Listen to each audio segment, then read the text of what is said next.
Buenos días, mis hermanos. Para mí es un privilegio estar con ustedes de nuevo en esta ocasión. Este día continuaremos con la enseñanza que Dios tiene para nosotros en el Evangelio según San Lucas. Y antes que nada, vamos a entregarle ese tiempo en las manos de nuestro Señor en oración para que sea Él hablándonos a través de su Santo Espíritu y que sea Él quien nos dirija en este estudio. Padre, te damos las gracias porque nos permite estar otro domingo conectados en esta transmisión, Señor. Gracias por la bendición de que podemos llevar una continuidad en el estudio de tus escrituras, Señor. Padre, gracias por todo lo que nos has venido hablando a través del Evangelio según Lucas, de todas las hazañas, milagros, obras que tú hiciste, mi Señor Jesús, que nos dejan tanta enseñanza y que nos enseñan a vivir esta vida, Señor, que nos has dejado. Te bendecimos, te adoramos, te exaltamos, porque solamente tú mereces la gloria. En el nombre de Cristo Jesús oramos. Amén. Y mis hermanos queridos, hemos estado estudiando por las últimas 2 semanas el arribo de Jesús a Jerusalén. En estos últimos 7 días antes de morir en la cruz, la semana, y hemos estudiado acerca de todos estos eventos. Hemos comenzado a estudiar, perdón, acerca de los eventos que van a ocurrir y que ocurrieron en estos 7 días antes de que Jesús muriera en la cruz. La semana pasada vimos cómo Jesús hizo uso del celo del Señor para enviar un mensaje rotundo de que los líderes religiosos de esa época estaban permitiendo que se profanara la casa de su padre. Y era un mensaje también para aquellos que habían hecho de un mercado fuera del templo. Y a pesar del complot de los líderes religiosos judíos de quererle matar a Jesús y no encontrando la manera de hacerlo porque todo el pueblo estaba pendiente de él, y más importantemente, porque su hora no había llegado aún. Nuestro Señor Jesús seguía enseñando y compartiendo las buenas nuevas de su reino diariamente en el templo.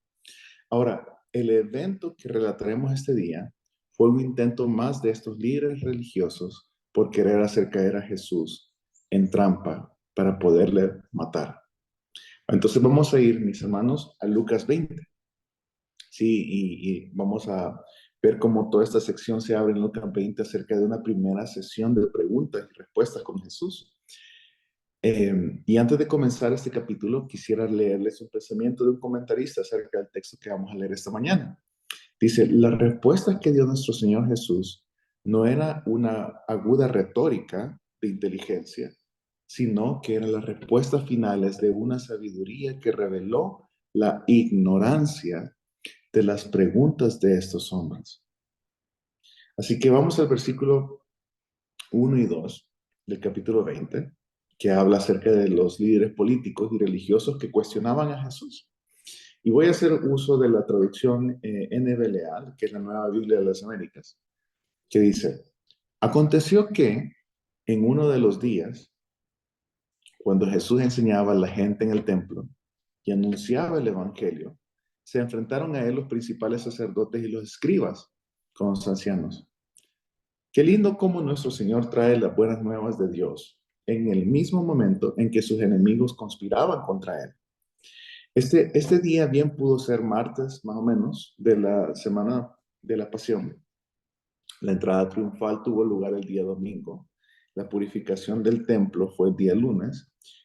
Así que es más preciso asignar los acontecimientos de este capítulo al día martes.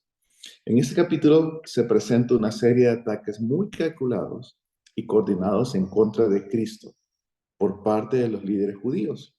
Y fíjense bien cómo dice el versículo.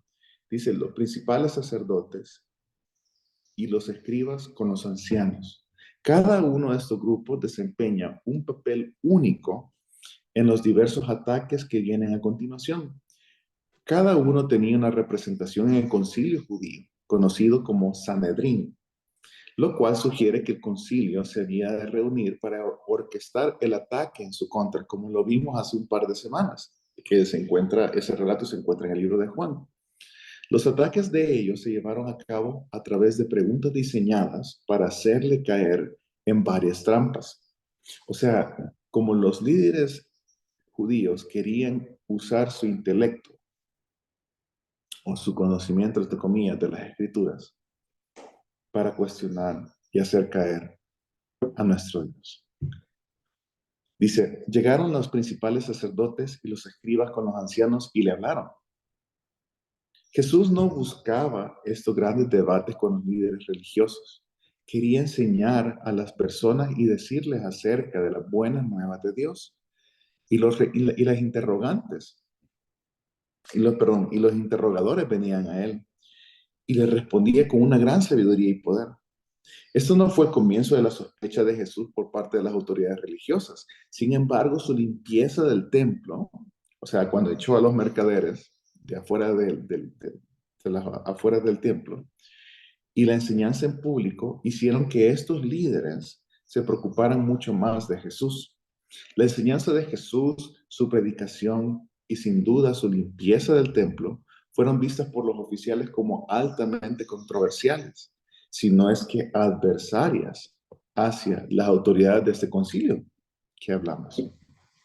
Versículo 2 dice, y le dijeron, dinos con qué autoridad haces estas cosas o quién te dio esta autoridad.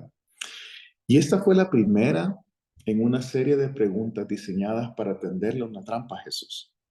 Estas preguntas fueron formuladas por los principales sacerdotes, escribas y ancianos, que como es evidente representaban, como les decía, al Sanedrín.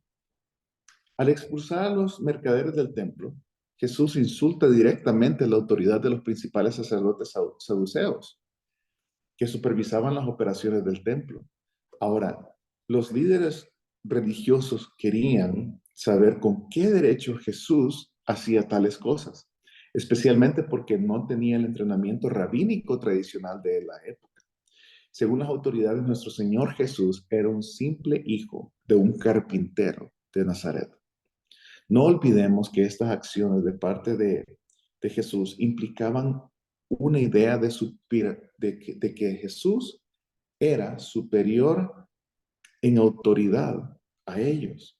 Y los representantes del Sanedrín exigen entonces que él identifique la fuente de su autoridad. Ellos se vieron obligados a admitir que Jesús tenía alguna fuente indiscutible de autoridad. Sus milagros fueron tan obvios y numerosos que no podían considerarse fraudulentos. Inclusive su enseñanza tenía tal fuerza y tal claridad que era obvio para todos que en sus palabras había autoridad. Versículo 3 dice, Jesús le respondió, yo también les haré una pregunta. Quiero que me digan, ¿el bautismo de Juan era del cielo o de los hombres? Y veamos cómo Jesús responde su pregunta con otra pregunta, la pregunta de estos líderes, con otra pregunta. Jesús no evita la pregunta de ellos. Juan el Bautista había testificado públicamente que Jesús es el Mesías. Si responden a la pregunta de Jesús, tendrán su propia respuesta entonces. Jesús atrapó a los líderes judíos en su propia trampa. Ellos no tenían duda alguna de que Jesús respondería afirmativamente diciendo que su autoridad provenía directamente de Dios, como lo había dicho muchas veces antes. Luego de esto lo acusarían de blasfemia y usarían esto como excusa para matarlo, como lo habían intentado antes. Aquí, sin embargo, Jesús les hace una pregunta que los colocó en un dilema importante, porque Juan el Bautista había sido reverenciado ampliamente por el pueblo y había sido considerado como un eh, profeta. Ellos no podían apoyar el ministerio de Juan el Bautista sin condenarse a sí mismos. Si negaban la legitimidad de Juan, tendrían que enfrentar la reacción del pueblo. Finalmente Jesús entonces expone la ausencia de cualquier autoridad de parte de ellos para examinarlo a él. Al contestarles con esta pregunta, Jesús no evadió la pregunta misma que le hicieron. En su lugar, utilizó la pregunta para describir quién es él y para exponer la hipocresía de ellos. Si Juan venía de Dios, entonces él estuvo en lo correcto al proclamar a Jesús como el Mesías. Y si esto era cierto, entonces Jesús tenía toda la autoridad necesaria. Versículo 5. Y ellos razonaban entre sí diciendo, si decimos del cielo, él dirá, ¿por qué no le creyeron? Pero si decimos de los hombres, todo el pueblo nos matará a pedradas, pues están convencidos de que Juan era un profeta. Juan había dado testimonio de que Jesús era el Mesías. Si Juan había sido un profeta cuyas palabras fueron verdaderas, ellos deberían creer su testimonio acerca de Cristo. Por otro lado, sería una necedad política de que los fariseos atacaran la legitimidad de Juan el Bautista o que negaran su autoridad como un profeta de Dios. Juan gozaba de una enorme popularidad entre las personas, en especial tras haber muerto como mártir a mano de Herodes. Si los fariseos cuestionaban la autoridad de Juan, esto sería percibido como un ataque irrespetuoso contra un héroe nacional. Y ellos sabían que eso no les convenía. Por eso se declararon ignorantes. No les preocupa la verdad realmente, sino las consecuencias de sus posibles respuestas y la reacción a la opinión pública. Así como lo vimos en el capítulo 19, versículo 48, que dice así, y no encontraban manera de hacerlo, porque todo el pueblo estaba pendiente de él, de Jesús, escuchando lo que decía. Vamos al versículo 7, mis hermanos. Y dice, y respondieron que no sabían de dónde era. Entonces no dijeron una respuesta explícita de que venía de Dios o de los hombres, sino que decidieron responder, mis hermanos, con ignorancia, asumiendo ignorancia.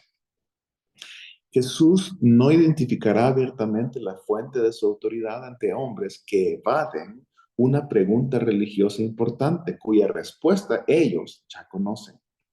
Sin embargo, la parábola que él cuenta inmediatamente después, ¿sí? Y que veremos el próximo domingo, si Dios quiere, contiene su respuesta, que dice en el versículo 13, el capítulo 20, dice, enviaré a mi hijo amado. El versículo dice, y respondieron, volviendo al versículo 7, y respondieron que no sabían de dónde era. Esta respuesta demostraba que no eran verdaderos buscadores de la verdad. Les importaba más ganar el argumento en contra de Jesús que en conocer la verdad. Lo que Jesús estaba demostrando es que si no reconocen la autoridad cuando la ven, en efecto, ninguna discusión los va a convencer de ella. Les repito eso.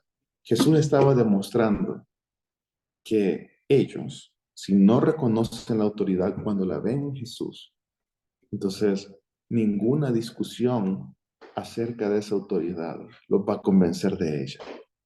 Estaba apuntando a la ceguera de los líderes religiosos, la ceguera espiritual en donde no reconocían que Jesús era el Mesías prometido y estaban engañando al pueblo al querer infundirles necedad en sus corazones.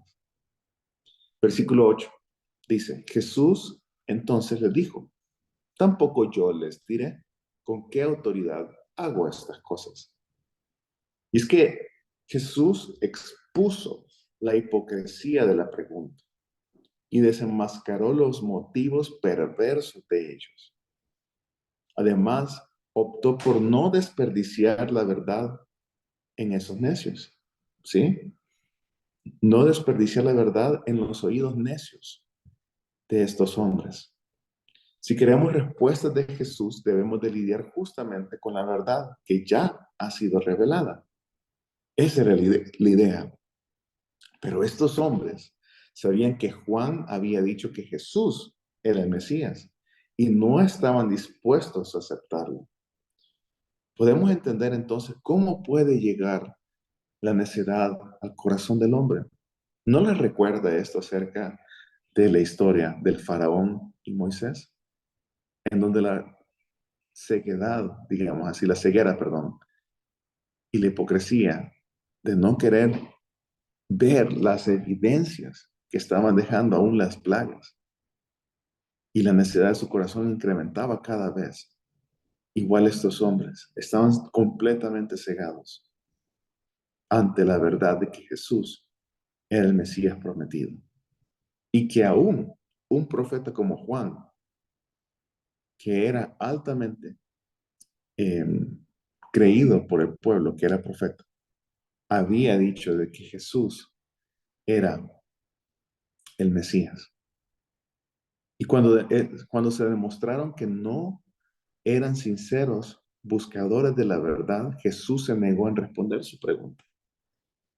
Jesús tenía un gran cuidado y compasión por aquel que le buscaba sinceramente, pero no por los críticos cínicos y manipuladores, como lo eran las autoridades religiosas de ese entonces. Mis hermanos, es el fin de la historia. Son 8 versículos lo que vamos a ver hoy. La enseñanza ha sido corta, pero lleguemos humildemente donde Jesús, a los pies de nuestro Dios, de nuestro Señor.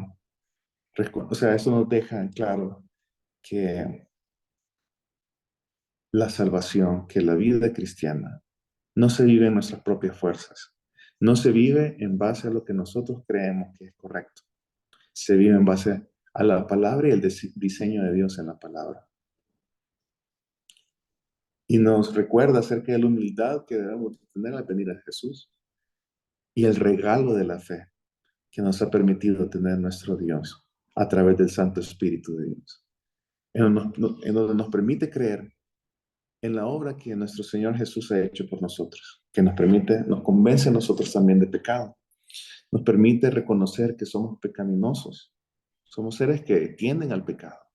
Sin embargo, ahora tenemos una salvación, un regalo de salvación que viene solamente a través de Dios y de creer lo que el sacrificio en la cruz significó para nuestra salvación, en donde nosotros pecadores tuvimos a alguien que murió por nuestros pecados, en donde toda la ira de Dios se descargó en esa cruz sobre un cordero sin culpa, sin mancha, llamado Jesús. Y ahora, por ese regalo, nosotros podemos tener la salvación. Mis hermanos, es un regalo inmenso, es un gran privilegio poder reconocer a nuestro Dios. Y es un gran regalo que nos ha dado. Que Dios ponga en nosotros el querer seguirle conociendo cada día más a través de la lectura de su palabra, a través de la oración. Porque solamente a través de la palabra podemos conocer quién Él es. Y podemos saber quiénes somos nosotros realmente. Y podemos también entender cómo debemos de vivir esta vida a la luz de su palabra. Oremos, mis hermanos. Gracias, gracias Señor por tu palabra. Gracias por demostrarnos, Señor, cómo las autoridades religiosas, aquellos que se creían doctos en tu palabra, creían que tenían la verdad, pero todas las maquinaciones y las intenciones de su corazón eran completamente malas. Tanto que maquinaban un asesinato de un hombre, tanto que no les dejaba ver la verdad. ¿Cuántas veces nuestros corazones nos quieren llevar a la maldad, Señor? Te pedimos que seas tú quien nos purifique, quien nos limpie a nosotros, Padre, que nos aparte de todo mal, de toda tentación, de caer en maldad, Señor. Permítanos vivir tu palabra, permítanos arrepentirnos cada día, en cada momento de nuestros pecados, y permítenos querer vivir, Señor, vidas apartadas, santificadas para ti, Señor. Porque tu palabra nos santifica, Señor, nos aparta. Al creer tu palabra, esta nos aparta y nos guía por el camino de la verdad. Te bendecimos, te adoramos y te exaltamos, mi Señor. En el nombre de Cristo Jesús, oramos. Amén. Y bueno, mis hermanos, eso es todo por este domingo. Nos vamos a ver el siguiente domingo, Dios quiera, presencialmente, con el pastor Jorgito, que va a continuar la siguiente trama de este capítulo 20. Y si Dios quiere, nos vemos en 2 semanas. Un abrazo fuerte, mis hermanos. Saludos desde el Ecuador.